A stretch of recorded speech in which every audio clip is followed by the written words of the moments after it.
Let's do this like Brutus, cause we ain't new to this. Alright, welcome back to 2Critical, the show where we rip into or praise a lot of people for a lot of their hard work. Alright, we are your hosts. I am Peter Venkman. And I'm Egon Spengler. And together, we're the Ghostbusters. When I was a kid, I had a toy Slinky, and I straightened it. We're going to talk today about our childhood favorites. We all have them. Movies that when we were a kid, we just watched to death, and our parents were like, I hate this movie. Again? They watched it so many times. You're watching this again? It's movies that we keep around the house because it makes us feel good. It's movies that, I don't know, they got us into loving movies. Yeah. It doesn't matter how good or bad they may or may not be. They hold a special spot in our hearts. Yeah, it's the best time of our lives is when we were children, so. That's when you thought movies were real. Yeah, and good. And when you weren't a critic. Oh my god, when I was a kid, I thought everything was awesome. Yeah. I couldn't wait for The Mask 2. That never came out. So number one for you, Luke. Go first, what do you got? What is that? Ghostbusters! Oh, my favorite movie okay. ever. It raised me. I've seen it probably about 1,000 times. Yeah, my favorite line in that movie is, hey, where do these stairs lead? Oh. They go up. Watching Ghostbusters now as an adult, I'm starting to see like a lot of hidden themes and messages in the movie that kids are never gonna get, but shouldn't watch. And they probably shouldn't be watching Ghostbusters. Yeah. That is an adult movie. But we're gonna get into hidden themes and symbols in a different episode. Yeah. Today we're just talking about being kids. Yeah. What's your pick, Ben? My number one movie. I was pretty young when it came out, and I loved it. I pretended I was Batman. I had all the trading cards that they came out with. I had the toys. I loved Batman. I watched that movie a bunch. Usually when my parents didn't know because it was so scary. When he gets up to the tower and they're fighting, I thought that was the scariest thing. He's fighting that huge black dude. Yeah, with like sticks. But I loved it. I thought Kim Basinger was the most beautiful thing ever in the world, and Jack Nicholson was. I didn't know who Jack Nicholson was, of course, but I thought the Joker was like the best villain ever. This is not really in any great order for me, but Batman definitely. I just loved it. Number two for me. Kaloo. It's gonna be a classic from the 70s. Animated film, The Point. It was first just a music album by Harry Nilsson, but then the guys who made the Teenage Mutant Ninja Turtles and the Yellow Submarine cartoon decided to adapt it into a feature-length film, narrated by Ringo Starr. It's one of the Beatles, if you're too young to know who he is. It's all about teaching people that just because you're different, it doesn't mean you're any less of a person. You're probably way cooler for being different. Or something. If you were like me growing up. Number two, Raiders of the Lost Ark for me. I don't know if I stole that from you, but we're gonna clump them together. We'll share that. I watched Raiders of the Lost Ark a million times. My mom loved that movie, and I watched it so many times. I think that's like one of the best kids movies because it's got so much adventure in it. Spielberg knew what he was doing when he made that one for sure, but Raiders definitely raised me. He did a great job taking that away from Lucas's hands. Yes, he did. Thank you, Spielberg. And then he gave it back. And that leads right into mine. I'm talking about the whole trilogy. All three of them. I don't even remember what order I originally saw them in. I just knew that they were all awesome. Temple of Doom is that totally scared me. I didn't like that. That's not a movie for a 5-year-old, no. But that's why it was awesome to be a kid in the 80s. Yeah. Even one scared the crap out of them. Their faces melt off. Oh my god, exploding heads and everything. Spoiler alert from a movie that's 30 years old. If the movie's older than you, we have full reins to spoil it. Yeah, we can spoil it. Alright, next one for me. Moving right along as fast as we can.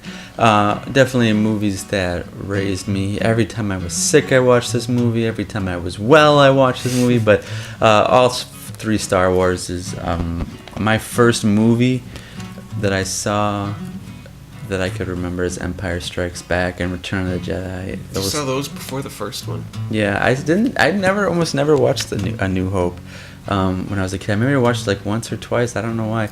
I loved Empire Strikes Back, and I think I loved Return of the Jedi mostly because of the Ewoks. The Ewoks were awesome. Yeah, when you're a kid, they're awesome. Now you're like, okay. He's stealing mine again. I'm going with the Star Wars trilogy. Unfortunately, I have this 2004 updated one with a whole bunch of added CGI crap and Greedo shooting first and all that. But I have the original ones. Well, he has a Blu-ray player. I have everything. So go find the original unmessed with trilogy if you can. They're very rare. Yeah, I have it. You know what's interesting? What? When you become a parent, if you become a parent or aren't a parent, This is a good question. how will you show your children Star Wars? It's very important. And here is the correct answer. You show them 4, 5, and 6, and that is it. And that's it. There is no 1, 2, and 3. You don't show them 1, 2, and 3. Because you shouldn't even have it. Yeah, you don't want to ruin them, too. They're going to be going to shrinks and psychiatrists. Look how critical and angry we Yeah. are. It's mostly because of 1, 2, and 3. Yeah. All right, so the next one I'm going to talk about is, of course, for me, Disney. I'm just going to talk about Disney. All the Disney In movies. general, Yeah. you can't go wrong. Yeah, so many of them raised me. I grew up watching Little Mermaid, Beauty and the Beast, Lion King, Aladdin. Those movies I watched a million times. I loved my favorite ones, though, when I was a kid was Peter Pan, Jungle Book, 101 Dalmatians, Alice in Wonderland. I loved how, like, I didn't even know the terminology, but I loved how tripped out it was. Yeah, I think all of us grew up on Disney. We're still growing up on Disney. I loved The Great Mouse Detective. Yeah, no one's ever watched that one. No one watches that one, but that's a messed up little movie. Yeah. If you're a parent, be careful with that one. Vincent Price is the villain. Is he really? Yeah, he's the voice. Price is amazing. Everyone's like, what? Have you ever listened to Michael Jackson's Thriller? Oh man, that's a perfect way to introduce him. Vincent Price. Next one for you, Luke. Excuse me while I whip this out. Number 5, Teenage Mutant Ninja Turtles. Yeah, if you were a kid in the 90s, this was you. You were a little green turtle. You in were the a sewer. turtle. Yeah. The impact that this had on pop culture and kids in the 90s, it was everywhere. It was like Pokemon or something before Pokemon came Power out. Rangers. It was like Power Rangers, but better. It was like Batman. A lot of people don't even know that before it was a movie, it was a comic book. Then it was the cartoon. Then it was a movie. Yeah. And then it was more movies. And thank you for hitting me. You're welcome. You've hit me so much in our I relationship. have. And they're remaking it again. Well, that actually looks pretty cool. We love remakes. Isn't All right. that Michael Bay? Michael Bay. Michael Bay is remaking Turtles, and it doesn't look like crap. All right, so the next one, the last one for me, is kind of a whole bunch clumped together as well. I grew up watching a lot of old movies. I watched all the Errol Flynns.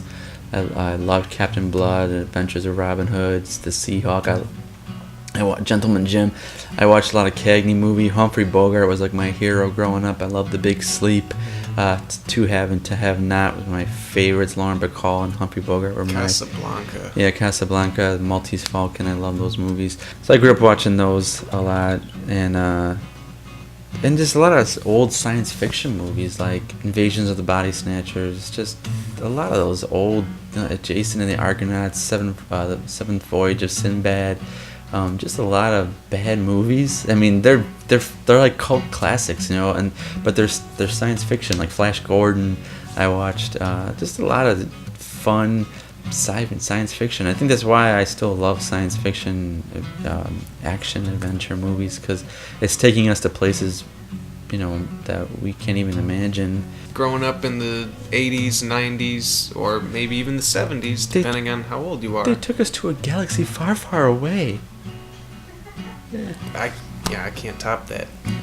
Good job, man. Weekly suggestion. We have suggestions. We just have one or two this week. Basically, Luke, go ahead. What is your weekly suggestion? My weekly suggestion is an honorable mention for a film that raised me. It's the Lion, the Witch, and the Wardrobe animated film from a long, long time ago. I don't even know when. 70s maybe? Late 70s, early 80s. Oh, that's a neat little cartoon. Yeah. Try and find it somewhere. I think it's on YouTube. Yeah, it probably is. It's exactly like Lion, Witch, and Wardrobe, the new ones and the old ones, whatever, the Channel 11 movies. It sticks closer to the novel than the Yeah. new movie does. I did watch it when I was a kid, too. And we're the only two that have, I Yeah, think. I think so. But go check it out. So, my suggestion this week is an actor, Bill Nighy. I don't know how to say it. I don't know how to say it. Nighy. Bill. He has been in a lot of movies. He's an old guy. He was the squid thing in Pirates of the Caribbean. So if you remember watching Pirates, but you're making a new one again for that one. He's been in a ton of movies. He was in Harry Potter 7 for a minute. He's been in a lot. He's in all Simon Pegg's movies. Shaun the Dead. He's been in a ton of movies. He's been in all the Underworld movies, I think, pretty much, great. which I know you don't like, but he was in Hitchhiker's Guide to the Galaxy. Again. Yeah, there's a lot of actors that are in that movie that I like. So yeah, that about does it. That wraps up another episode of Two Guys, 2Critical. Yes. Tell us what you grew up with. Comment below. We would love to know. Yeah. So comment, rate, subscribe, like, and all that stuff. And as always, We appreciate your time. Go watch something. go watch something. This time, something you grew up with. Yeah. Relive your childhood, people. Peace. If the movie's older than you, we have full reins to spoil Yeah, it. we can spoil it. What's wrong with you? Go. You should be watching these movies already. Not the fourth one. Not this new one where you can hear their joints and bones popping while It's they got run. Sheila LaBeouf, whatever his name is, LaBoubou. Shia LaBeouf. Yeah, Shia LaBeouf, whatever.